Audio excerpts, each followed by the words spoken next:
तो भाई लोग कैसे हो। आज मैं आप लोग के सामने सुपर कमांडो ध्रुव की स्टोरी लेके आया हूँ, मम्मी का कहर। चलिए कहानी स्टार्ट करते हैं। राजनगर पर टूटा यह कहर इतिहास के पन्नों से उठ कर आया था। राजनगर रियासत का इतिहास हजारों वर्ष पुराना है। यहाँ पर दौरी वंश के शासकों का शासन था। याद हो गया। हाँ, मुंह का रंग तो ठीक है, लाल लिपस्टिक लगी हुई है। ए भैया तंग मत करो, मुझे पढ़ने दो। ठीक है, पर तेरी ड्रेस कुछ मैच नहीं कर रही और तुझे इतना पढ़ पढ़ कर भूख भी तो लग गई होगी। रुक, मैं भी आया। ड्रेस मैच नहीं कर रही? किससे मैच नहीं कर रही? और मुझे भूख नहीं लगी है, तुमको लगी है तो मेरा दिमाग छोड़कर कुछ भी जाकर खा लो। हाँ ले श्वेता, बड़ी मुश्किल से ढूंढ कर लाया हूँ। पीछे ही पड़ गया, कहा ना कि तंग मत कर। अरे यह हरा टॉप क्यों ले आए और प्लेट में क्या है? हरी मिर्च। हाँ, जिस तरह से तू रट्टा मार रही थी मुझे लगा कि तुझ में तोते के गुण आ गए हैं। अब आ गए हैं तो लगना भी चाहिए ना। लाल चोंच, मेरा मतलब होठ, और हरे टॉप में तू अब हरी मिर्च चबाएगी तो एकदम टाएं टाएं तोता लगेगी और इसके बाद रट्टा तुझसे एकदम मैच करेगा। फिर मैं तुम्हारे लिए उल्लू की ड्रेस ढूंढ कर लाती हूँ। रात रात भर जग कर शिकार पकड़ते रहते हो ना। ओह, यानी तू उल्लू की बहन है? अगर तू तोते का भाई है तो अच्छा, चल सीज फायर कर लेते हैं। वाक युद्ध विराम। अब ये बता कि साइंस पढ़ते पढ़ते तू एक एक हिस्ट्री का रट्टा क्यों मारने लगी? पापी, पॉकेट मनी का सवाल है भैया। पापा तो पॉकेट मनी बढ़ाते नहीं, इसलिए मैंने एक पार्ट टाइम नौकरी ढूंढ ली है, गाइड की जॉब। तुझे गाइड की जॉब किसने दे दी? तू तो शायद अपने कॉलेज का नक्शा भी ठीक तरह से नहीं जानती होगी। घर की मुर्गी दाल बराबर। मुझे नौकरी अपनी काबिलियत पर मिली है, नॉलेज पर। अच्छा, मुर्गी पर? तू मुर्गी से तोता बनकर इतनी मेहनत क्यों कर रही है? क्योंकि कल अमेरिका से एक टूरिस्ट पार्टी राजनगर घूमने आ रही है। उसे राजनगर के सारे ऐतिहासिक स्थलों पर घुमाना है। अब बताने के लिए कुछ तो याद होना चाहिए ना। हाँ हाँ, याद कर, कहीं गलती से राजनगर को ताजमहल ना बोल दिया जाए। एक काम कर, ये माइक्रो ट्रांसमीटर रख ले। कुछ भूल जाए तो करीम से पूछ लेना, मैं उससे कंप्यूटर पर राजनगर के इतिहास की सीडी लगाकर रखने को कह दूंगा। श्वेता, जीनियस को भला क्या पूछना पड़ सकता है, पर तुम्हारा दिल तोड़ने से बेहतर है कि मैं इसे रख लूं। मेरा दिल टूटने से बचे या ना बचे, पर इससे तेरा सिर टूटने से ज़रूर बच जाएगा। गुड नाइट डियर ब्रदर, और थैंक यू। इस ट्रांसमीटर की ज़रूरत तो मुझको हर 2 मिनट बाद पड़ेगी। राजनगर एक तरफ आधुनिक दुनिया का एक जबरदस्त उदाहरण पेश करता है तो दूसरी तरफ अपने पुराने इतिहास से गौरवान्वित होने का कोई मौका नहीं छोड़ता। राजनगर का अतीत बहुत गौरवशाली है। सामने जो महल आप देख रहे हैं, इसे दौरी वंश के अंतिम राजा गजबल दौरी ने बनवाया था, लगभग 3700 साल पहले। अब मैं आपको महल के अंदर ले चलती हूँ। One sec miss guide, does this palace have a name? हाँ हाँ, है ना। आप लोग महल के अंदर चलिए, मैं नाम भी बताती हूँ। मर गए, इसका तो रट्टा लगाया ही नहीं था। हे करीम, अब तू ही मदद कर। करीम, राजमहल का नाम बताओ। नाम रत्न महल श्वेता। हाँ हाँ, ये रत्न महल है। आप लोग अंदर चलिए ना, मैं इस महल के बारे में। और आई, यह क्या? अचानक हुए उस धमाके ने श्वेता को जमीन पर ला पटका। धमाके की गूंज कमांडो हेडक्वार्टर तक जा पहुंची। यह कैसी आवाज़ थी करीम? पता नहीं रेणु। श्वेता जवाब दो। कोई जवाब नहीं आ रहा है, यानी कुछ गड़बड़ है। कैप्टन से तुरंत संपर्क करना होगा। मामला कुछ नहीं, काफ़ी गड़बड़ था। कौन हो तुम लोग? हाँ, हमसे क्या चाहते हो?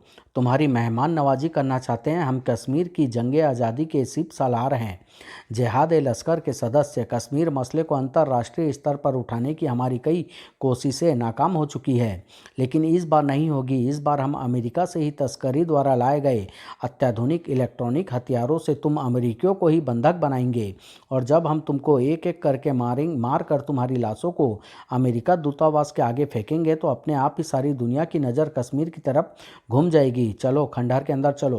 अंदर तो तुम लोग जाओगे, जेल के अंदर, या ज़्यादा आतंक भक्ति दिखाई तो कब्र के अंदर। यह क्या भला है? लड़की होकर हमसे टकराने की हिम्मत कर रही है। इस पर निशाना भी लगाना मुश्किल साबित हो रहा है। रुक जा लड़की, वरना तेरी लाश सबसे बाद में गिरेगी, क्योंकि तुझसे पहले हम इन सब की लाशें बिछा देंगे और तेरी तरह यह हमारे वारों से बच नहीं पाएंगे। उसकी ज़रूरत नहीं पड़ेगी, क्योंकि हम उछल कर इधर उधर नहीं भागते। बिना उछले ही 2-3 जगहों पर एक साथ पहुंच सकते हैं। या खुदा की यह क्या जादूगरी है, बगैर नशा किए एक के तीन तीन दिखाई दे रहे हैं। इनमें से असली कौन है? ये तो भाग रहे हैं महल की तरफ। किस पर गन दागूं? तीनों गुटों पर दागो, कोई ना कोई गुट तो असली होगा। Vikram, you are really an electronics genius. How you do that?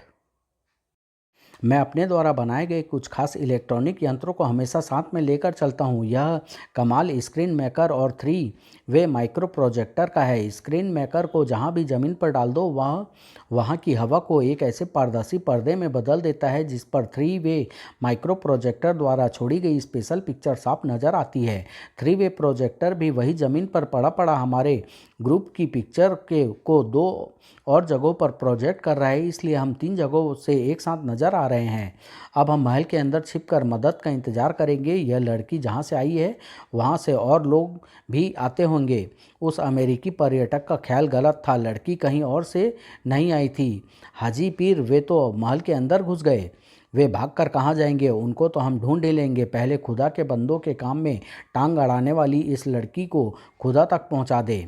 वह वह वार शायद लेज़र गन से किया गया था। चंडिका के पैरों के आसपास का क्षेत्र पल भर में ठोस मिट्टी से धूल कणों में बदल गया और चंडिका के पैरों के नीचे से ज़मीन खिसक गई। अब इससे पहले कि ये संभले, इस काफिर को हम खुदाबंद इस जिंदगी से निजात दिला देंगे। नाम खुदा का लेते हो और बंदगी शैतान की करते हो। जिहाद के नाम पर मासूमों का खून बहाकर अपने स्वार्थ को पूरा करते हो। शायद इसलिए खुदा ने आज तक तुम्हारे मंसूबों को पूरा नहीं होने दिया। उसकी इच्छा से सुपर कमांडो ध्रुव जैसे लोग तुम्हारी इरादों पर पानी फेरते रहे और फेरते रहेंगे। ध्रुव, यहाँ पर तो भीड़ बढ़ती जा रही है। महल की तरफ भागो, मुजाहिदीनों और बंधकों को कब्जे में ले लो, उसके बाद कोई हमारा कुछ नहीं बिगाड़ पाएगा। ये खतरनाक हथियार इनके पास कहाँ से आए और तुम यहाँ पर कैसे आ गई चंडिका? जब भी मिलते हो एक ही घिसा पिटा सवाल पूछते हो, कुछ तो चेंज करो ध्रुव। फिलहाल इन आतंकवादियों पर काबू पाने की सोचो। एक तो इनके पास न जाने कैसे कैसे इलेक्ट्रॉनिक्स हथियार है और दूसरे अगर ये महल में घुसकर इधर उधर फैल गए तो इनसे पहले टूरिस्ट पार्टी तक पहुंचना मुश्किल हो जाएगा, क्योंकि यह महल बड़ा तो है ही साथ इसमें छिपने की हजारों जगह भी है। यू आर राइट चंडिका, पर तुम यहाँ तक पहुँची कैसे? ओह, इसकी तो सुई अटक गई है। ध्रुव और चंडिका थोड़ा पिछड़ गए थे क्योंकि उनके आतंकवादियों तक पहुँचने से पहले आतंकवादी अलग अलग होकर महल में फैल गए थे। ओह माय गॉड, मदद तो आई नहीं, पर एक टेररिस्ट जरूर इधर ही आ रहा है। अब हम क्या करें? घबराओ मत, मैं कुछ करता हूँ, रिलैक्स। ये सैनिक डिवाइस अल्ट्रासोनिक वेव्स फैलाकर इसके दिमाग को हिला देगा और इसी बीच हम इस पर काबू पाकर इनके हथियार छीन लेंगे। अल्ट्रासोनिक तरंगों ने उस आतंकवादी के दिमाग को हिलाने के साथ साथ उसका हाथ भी हिला दिया और गलती से दगे लेज़र वार ने संयोगवश सोनिक डिवाइस के परखच्चे उड़ा दिए और उस आतंकवादी को पर्यटकों के छिपने के ठिकाने का पता लग गया। ओह, लेज़र ब्लास्ट! बाहर निकल आओ अमेरिकी चूहों, वरना इस बिल में तुम्हारी कब्र बना दूंगा। लेकिन तभी लेज़र किरण और निशाने के बीच में एक शीशा आ गया और पल भर के लिए पलटी लेज़र किरण ने आतंकवादी को ही निशाना बना दिया। रही सही कसर शीशा गिराने वाले ने पूरी कर दी। भला हो तुम्हारी चीखों का, जिसने मुझे सही जगह पर पहुंचा दिया, और इस शीशे का भी, जो इतना सदियों तक भी दीवार पर लटका रहने के बाद अब तक सही सलामत था। पर तुम हो कौन? हम तो पुलिस का इंतजार कर रहे थे। मुझे पुलिस का ही छोटा मोटा रूप समझिए, मैं सुपर कमांडो ध्रुव हूँ। पर आप लोगों का गाइड कहाँ पर है? वो श्वेता, वह तो बाहर ही रह गई थी। पहला ब्लास्ट उसी के पास हुआ था, वह वहीं पर बेहोश होकर गिर गई थी। श्वेता घायल है, पर वह तो मुझे बाहर कहीं नहीं दिखी। ओह, श्वेता गायब और चंडिका हाजिर। हर बार ऐसा ही होता रहा है, सिवाय एक बार के। लेकिन मुझे अभी भी कुछ और सबूतों की ज़रूरत पड़ेगी। अरे, क्या सोचने लग गए? यहाँ से बाहर निकलने का रास्ता सोचो मिस्टर ध्रुव। ओ हाँ हाँ, बाहर निकलने का रास्ता तो मैं ढूंढ ही लूँगा, पर 2 आतंकवादी अभी महल में ही कहीं पर है। हमको बहुत धीरे धीरे आगे बढ़ना होगा, क्योंकि आप चारों के साथ होने पर मैं उनसे मुकाबला नहीं कर सकता। आपकी सुरक्षा मेरी पहली चिंता है। अगर ये पहले से ही पता चल जाए कि वे आतंकवादी महल में कहाँ पर है तो काम आसान हो जाएगा कि नहीं, यह पता कैसे लगेगा? इस बायरो स्कैन से मेरा लेटेस्ट आविष्कार है। यह 100 मीटर के घेरे में मौजूद हर जिंदा वस्तु की रडार इमेज को अपनी स्क्रीन पर दिखा सकता है।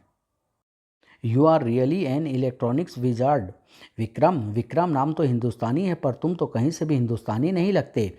हो सकता है कि मेरे पूर्वजों में कभी कोई हिंदुस्तानी भी रहा हो, तभी तो मेरे इटालियन पिता जी को ये नाम पसंद आ गया। मजाक कर रहा था। दरअसल हमारे पड़ोसी हिंदुस्तानी हैं, इसलिए मेरे पिताजी पर हिंदुस्तान का गहरा असर है। ओह, मैं कहाँ की बातें करने लगा। ये देखो, ये छोटे छोटे फ्लैश चूहे और सांपों जैसे जानवरों के हैं, और ये रहा एक आतंकवादी। दूसरा शायद रेंज से बाहर है, पर पहला वाला इधर ही आ रहा है। सीढ़ियाँ चढ़ चुका है और ये बाहर जाने के रास्ते पर ही मौजूद है। हम इससे बचकर बाहर नहीं जा सकते। चीखे और पत्थर गिरने की आवाज़ें इधर से ही आई थी, यानी वे अमेरिकी इधर ही छिपे हुए हैं। मुझे संभल कर चुपचाप आगे बढ़ना होगा। Wow, watt a kick. मुझे बड़ी खुशी है कि तुम हमारी तरफ हो ध्रुव। मैं हर उस शख्स की तरफ हूँ विक्रम, जो कानून का पालन करता है। मैं तो करता हूँ भाई, मुझे ऐसी किक नहीं खानी। पर ये क्या, दूसरा आतंकवादी भी बायो स्कैन की रेंज में आ गया है, लेकिन उसकी तरफ तो कोई और भी बढ़ रहा है। चौथा आतंकवादी कहाँ से आ गया? ये चंडिका होगी, वह उस आतंकवादी पर हमला करने जा रही होगी। जल्दी बताओ, कहाँ पर है वे दोनों? ठीक हमारे नीचे। ओह, घूम कर जाने में तो बहुत समय समय लग जाएगा। तब तक न जाने क्या होगा, क्योंकि आतंकवादी मामूली गुंडे नहीं है, ये युद्ध के अनुभवी आतंकवादी है। चंडिका इससे अकेले नहीं निपट पाएगी। ध्रुव, मिल गया फटाफट नीचे पहुंचने का रास्ता। नीचे चंडिका ने वार तो सही किया था, बस हिलना मत। हिले तो एक झटके में गर्दन तोड़ दूंगी। अपनी गन नीचे गिरा दो। गन तो बाद में गिराऊंगा, पहले तुझे नीचे गिरा दूं। बहुत परेशान कर लिया तूने। अब तू किसी को परेशान नहीं कर पाएगी, क्योंकि तेरे बदन की हर हड्डी कई टुकड़ों में टूटने वाली है। लेकिन चंडिका की हड्डियां टूटने से पहले छत टूट गई, और उसके बाद हाजी पीर के सिर पर कयामत टूट पड़ी।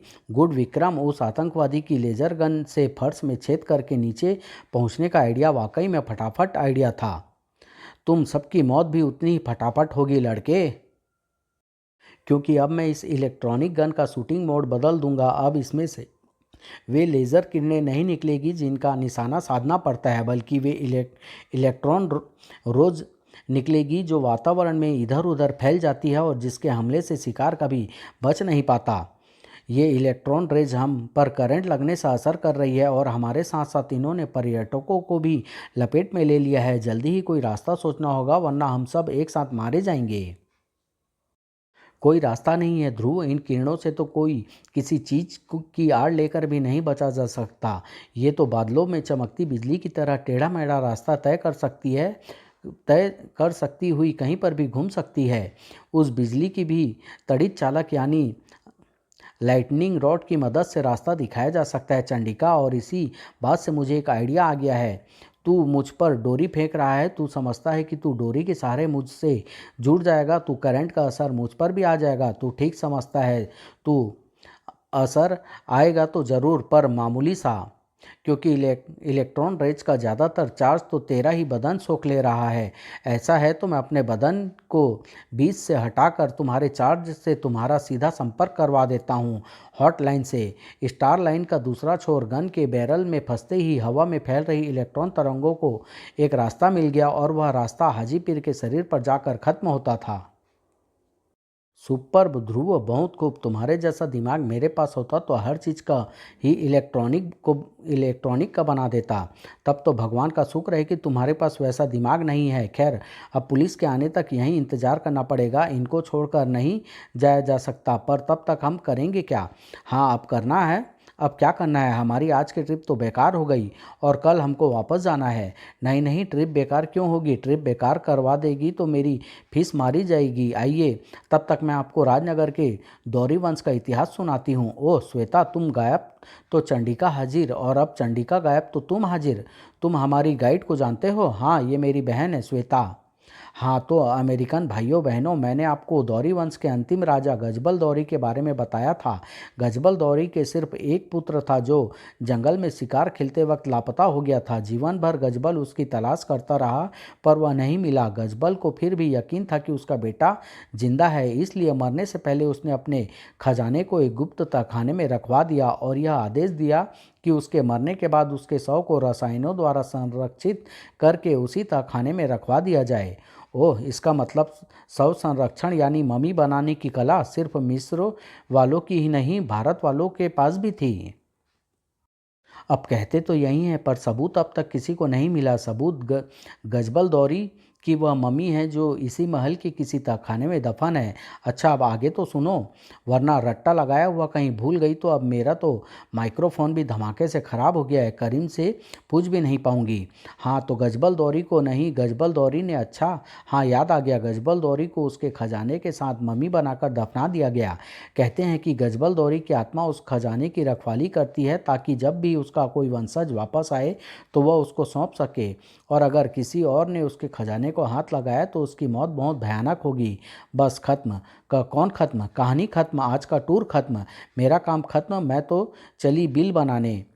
और थोड़ी देर बाद ये तीनों बहुत खतरनाक आतंकवादी थे और इनको पकड़ने में तुमने जो मदद की है उसके लिए तुमको विशिष्ट जन सम्मान के लिए चुना गया है। 2 दिन बाद एक समारोह में मेयर साहब तुमको एक रक्षक चक्र से सम्मानित करेंगे। Thank you commissioner Mehra, thank you. मेरे साथी तो कल जा रहे हैं ध्रुव, तुम उनको 2 दिनों के बाद ज्वाइन कर लेना। अब तुम राजनगर के मेहमान हो। And enjoy. मेरे पास एक सुझाव है ध्रुव।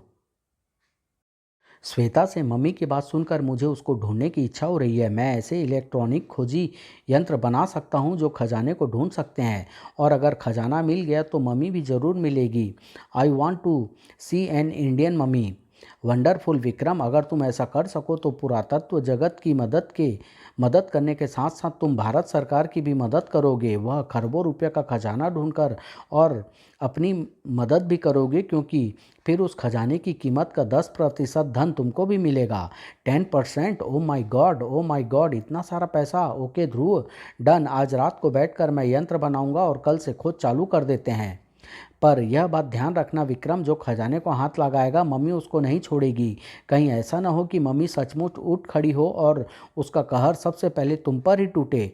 ओह कॉमन श्वेता, तुम सचमुच इन बातों में यकीन करती हो? अरे ये कहानियाँ तो उन लुटेरों को डराने के लिए गढ़ी गई थी जिनसे खजाने का खतरा होता है।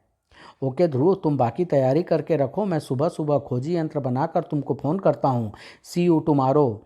तू उसे डरा क्यों रही थी? अगले दिन सुबह से महल और उसके आसपास गुप्त तहखाना ढूंढने का काम शुरू हो गया। रात भर में विक्रम ने कई अन्वेषक यंत्र बना डाले थे। कुछ मिला नहीं सर, काफ़ी बड़े एरिया की छानबीन करनी है। मुझे तो लगता है कि छानबीन पूरी होने में 1 हफ्ते से कम का समय नहीं लगेगा। दिन धीरे धीरे बीत गया, किसी भी अन्वेषक टीम को सफलता हाथ नहीं लगी थी। लेकिन तभी ध्रुव मिल गया। ये सिग्नल इशारा कर रहे हैं कि इस जगह के नीचे काफ़ी मात्रा में सोना दबा हुआ है, यहाँ की खुदाई कराओ तुरंत। विक्रम का ख्याल सही था। कुछ ही फीट मिट्टी हटाने के बाद नीचे जाती हुई सीढ़ियाँ साफ नजर आने लगी थी। वाओ, मेरा यंत्र सही काम कर रहा है। धड़कते दिलों से सभी सीढ़ी से नीचे उतरे। सामने एक चट्टानी दरवाज़ा है, खजाना इसी के अंदर होगा। इसे खोलिए। दरवाज़ा खोला गया और सभी की आंखों के डले अपने गड्ढों से बाहर आने को बेताब होने लगे। कमाल हो गया, यह ऐसी पहली मम्मी है जो मिस्र से बाहर कहीं मिली है, सिवाय मैक्सिको के। इस खजाने की कीमत तो खरबों रुपये में होगी, और इसका 10% मुझे मिलेगा। मुझे तो सोचकर ही चक्कर आ रहा है। ऐसे खजाने तो मिलते ही रहते हैं, असली खजाना तो यह है, मम्मी का ताबूत। देखते हैं कि 3500 साल पुरानी मम्मी किस हालत में है। संभल कर डॉक्टर राव, मैं जानता हूँ कि आपके पुरातत्व विभाग ने कई पुरातत्व रहस्यों को खोजा है, पर इस बॉक्स में सांप बिच्छू जैसे खतरनाक चीज़ें भी हो सकती है। अरे ऐसी चीज़ें रोज़ रोज़ थोड़ी ही मिलती है ध्रुव, मुझे तो सब्र नहीं हो रहा है। मैं इसको तुरंत ही खोलूँगा, चाहे इसके अंदर साक्षात यमराज ही क्यों ना बैठे हो। डॉक्टर राव ने ताबूत के ढक्कन को ऊपर उठाया और कहीं पर हुई एक हल्की सी आवाज़ ने ध्रुव का ध्यान खींच लिया। यह आवाज़ जैसे कोई लीवर दबा रहा हो। कहीं यह सब झुक जाओ तुरंत। यह क्या था? इस मम्मी का सुरक्षा प्रबंध। लगता है उस समय का भी भारतीय विज्ञान काफ़ी उन्नत था। अगर मुझे पहले से ही ऐसी किसी घटना होने की आशंका न होती तो आज हम सब मारे गए होते। अब ताबूत खोलूं? खोलिए, मैं किसी भी संभावित दुर्घटना का ध्यान रखूंगा। ताबूत एक बार फिर खुलने लगा, पर इस बार कोई दुर्घटना नहीं घटी, और 3500 वर्षों के बाद गजबल दौरी के शरीर से एक बार फिर वातावरण की वायु का स्पर्श हुआ। फैब्यूलस! वाह, यह तो सचमुच की मम्मी है। इसके हाथों में क्या है? कोई संदेश लगता है, संस्कृत में लिखा है। इस पर लिखा है कि जो गजबल दौरी के शयन कक्ष में घुसकर उसको जगाने की कोशिश करेगा उसको तबाही के अलावा और कुछ नहीं मिलेगा। जैसे कि मैं इस मम्मी को जगाने की कोशिश करूंगा तो ये अंगड़ाई लेती हुई उठ खड़ी होगी। हाँ, हमारी गाइड श्वेता भी कुछ ऐसा ही कह रही थी। कहीं ये भारतीय कथाएं सच तो नहीं होती डॉक्टर राव? ये सब अंधविश्वास है विक्रम। मरकर आज तक कोई वापस नहीं आया। पर ये क्या चीज़ है ध्रुव? मुझे तो कुछ समझ में नहीं आ रहा है। मेरे ख्याल से शीशे के इस ग्लोब में रेडियम भरा है जो अंधेरे में भी चमक कर इस कमरे को रोशन रखने के साथ साथ अपने रेडियन यानी रेडियो धर्मिता द्वारा इस कक्ष को बैक्टीरिया, वायरस और ऐसे अन्य सूक्ष्म जीवों से मुक्त रखता है ताकि वे सूक्ष्म जीव इस शव को नुकसान न पहुंचा पाए। यहाँ पर ज़्यादा देर रुकना ठीक नहीं है डॉक्टर राव। मैं special black commando police force को इस कक्ष के पहरे पर बैठा देता हूँ और जब तक खजाना किसी सुरक्षित स्थान पर रखने का इंतजाम नहीं कर लिया जाता तब तक इस कक्ष के अंदर किसी को भी घुसने नहीं दिया जाएगा। अरे भाई, अगर ऐसा है तो मैं इस मम्मी को अपनी लैब में ले जाना चाहूँगा। मुझे इस पर काफ़ी टेस्ट करने हैं और फिर उसको सुरक्षित रखने का इंतजाम भी करना है। ठीक है डॉक्टर राव, मैं इस मम्मी को आपकी लैब तक पहुँचाने का इंतजाम कर देता हूँ। डॉक्टर राव की इच्छा के अनुसार गजबल दौरी की मम्मी को पुरातत्व विभाग की अत्याधुनिक लैब में पहुंचा दिया गया। इसकी कार्बन डेटिंग करो, मुझे इसकी एकदम सही उम्र जाननी है। और राजनगर में सब कुछ पहले की तरह चलने लगा। अरे क्या हुआ श्वेता, तू तो विक्रम के पास गई थी ना? इलेक्ट्रॉनिक्स के नए नए यंत्र बनाना सीखने के लिए इतनी जल्दी वापस कैसे आ गई? विक्रम साहब के पास टाइम नहीं है, वह तो बस अपने 10% का हिसाब जोड़ने में लगा हुआ है। जो दो चीज़ समझाता है फिर अपना हिसाब करने लगता है। तुम देखना, गजबल की मम्मी ने उसे पागल किया है। अब वही मम्मी उसको उसकी मम्मी की याद दिलाएगी, तब दिमाग ठिकाने आएगा उसका। श्वेता बात तो मजाक में कह रही थी, लेकिन राजनगर सचमुच में ऐसा ही कुछ भुगतने वाला था। चलो, 2 दिन में ही सारे टेस्ट पूरे हो गए। मुझे तो लग रहा था कि हफ्तों लग जाएंगे। अब इसको नाइट्रोजन कैप्सूल में सील करके राजनगर म्यूजियम में भिजवा दो। उन्होंने इस नायाब मम्मी के लिए एक स्पेशल क्लास रूम बनवा कर रखा हुआ है। मैं कहाँ हूँ? यह कैसी जगह है? मम्मी के कमरे से ये आवाज़ें कैसे आ रही है? सर सर सर, मम्मी तो उठ कर खड़ी हो गई है। व्हाट? मम्मी, क्या होता है? सम्राट गजबल बोल मुझे, और मेरा खजाना कहाँ पर है? यह कैसी जगह है? बता मुझे। बता, मेरा राज्य कहाँ गया? ये सारे यंत्र कैसे हैं? और तुम कौन हो? कौन हो? यह क्या हो रहा है? संभव है यह असंभव है। मेरा मरा हुआ इंसान जिंदा नहीं हो सकता। मैं मरा नहीं हूँ, मैं मर नहीं सकता। जब तक मेरा खजाना सही हाथों में नहीं पहुँच जाता तब तक मैं ख़त्म नहीं हो सकता। कहाँ है मेरा खजाना? यह सच नहीं हो सकता। यह ज़रूर कोई जादू है। बता, क्या है यह सब? मैं बताता हूँ। दुनिया बदल चुकी है गजबल। तो तुम 3500 साल बाद जगे हो। तुम्हारा राज्य कब का ख़त्म हो चुका है और तुम्हारा खजाना उसी तहखाने में सुरक्षित रखा है जिसमें तुमको दफन किया, मेरा मतलब सुलाया गया था। किसने खोदा मेरे शयन कक्ष को? किसकी हिम्मत हुई मुझे जगाने की? किसकी? विक्रम की। हाँ हाँ, यह सब विक्रम का किया धरा है, हमारा नहीं। हमें छोड़ दो। कौन है ये विक्रम? हमारा दुश्मन। कहाँ पर मिलेगा वह? अब मैं पहले उसे ख़त्म करूँगा और फिर खजानों को लेने आऊँगा। वह इम्पेरियल होटल में है, कमरा नंबर 13 में। तुम वहीं जाओ। ठीक है, पर याद रखना, अगर तुम्हारी सूचना गलत हुई तो गजबल दौरी तुमको तड़पा तड़पा कर ख़त्म करेगा। ऐसे मैं सच बोल रहा हूँ, तुम जाओ। मैं भी कितना मूर्ख हूँ, एक मुर्दे से बात कर रहा हूँ। Commando headquarter Rajnagar. हमारे ताज़ा तरीन इन्फॉर्मर नेट की क्या खबर है करीम? इन्फॉर्मर नेट क्या? अच्छा, तुम्हारा मतलब उन नए नए लड़के लड़कियों से है जो अपराध से लड़ने में हमारी मदद करना चाहते हैं और जिनको हम फिलहाल इन्फॉर्मर के काम पर लगाया है। हाँ हाँ, मैं उनकी ही बात कर रहा हूँ। उनमें से कुछ तो अभी पीटर और रेणु ट्रेनिंग दे रहे हैं कि किस तरह की घटनाओं की इन्फॉर्मेशन देनी चाहिए और छोटे मोटे खतरों से कैसे निपटा जाना चाहिए। और जिनकी ट्रेनिंग पूरी हो चुकी है उनको हमने एक एक यूनिफॉर्म और बैज दे दिए हैं। वे सभी शहर के अलग अलग हिस्से में रहते हैं, इसलिए वे अपने अपने घरों में रहते हुए भी वहां आसपास होने वाले किसी भी अपराध की सूचना हम तक पहुंचा सकते हैं। अभी तक तो किसी ने कोई इन्फॉर्मेशन नहीं भेजी है। मुझे लगता है कि उनको काम समझने में थोड़ा वक्त लगेगा। लो, लगता है श्री गणेश हो गया, किसी का फ़ोन आ रहा है। यानी बाहर से आया हुआ लफंगा है। हुलिया बताओ, yes commander, head quarter here. Sir, मैं जूनियर कमांडो 292 हूँ। सुभाष नगर 4th रोड से यहाँ पर एक आदमी ने बहुत उत्पात मचाया हुआ है। सबसे इम्पेरियल होटल का पता पूछ रहा है। हुलिया बताना जरा मुश्किल है सर। उसने अपने पूरे बदन पर पट्टियाँ बांध रखी है, जैसे अस्पताल में मरीजों को बांधते हैं, और उसने सिर पर राजा जैसी पगड़ी बांध रखी है। और पगड़ी? करीम, तुरंत पुरातत्व विभाग की लैब का नंबर मिलाओ, अर्जेंट। ओके जूनियर कमांडो 292, बाद में बात करेंगे, ओवर। ओह, बीच में ही लाइन काट दी। अब मैं क्या करूं? पहले ही असाइनमेंट में फेल हो जाऊंगी क्या?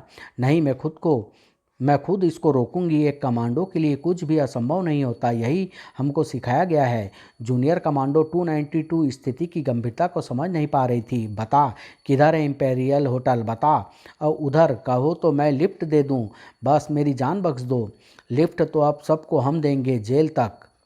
जल जल की इतनी तीव्र धारा भला कहाँ से आई? मैं सचमुच किसी जादू नगरी में पहुंच गया हूँ। जादू नगरी नहीं, जेल नगरी बोल। चुपचाप आत्मसमर्पण कर दे, वरना परलोक नगरी पहुंचा दिया जाएगा। परलोक नगरी के आधे रास्ते तक तो मैं हो आया हूँ, और उससे आगे जाने की अभी मुझे इच्छा नहीं है। वाह, रैपिड एक्शन फोर्स आ गई है। अब मुझे बीच में पढ़ने की ज़रूरत नहीं पड़ेगी, थैंक गॉड। कैडेट 292 यह नहीं समझ रही थी कि यह मामूली दंगा फसाद करने वाला नहीं था। उसकी आंखों से किरणें निकलकर पानी की धार से टकराई, और सारा पानी एक एक भाग में बदलने लगा। धार बनकर बढ़ता पानी, पाइप के अंदर का पानी और हाइड्रेंट में भरा पानी, सारा पानी एकाएक भाप में बदल गया, और इस भाप ने पाइप के साथ साथ हाइड्रेंट के भी परखच्चे उड़ा दिए। ये कहानी मैं यहीं समाप्त कर रहा हूँ। 2 भागों में लेके आऊँगा, बहुत जल्द लाऊँगा। धन्यवाद।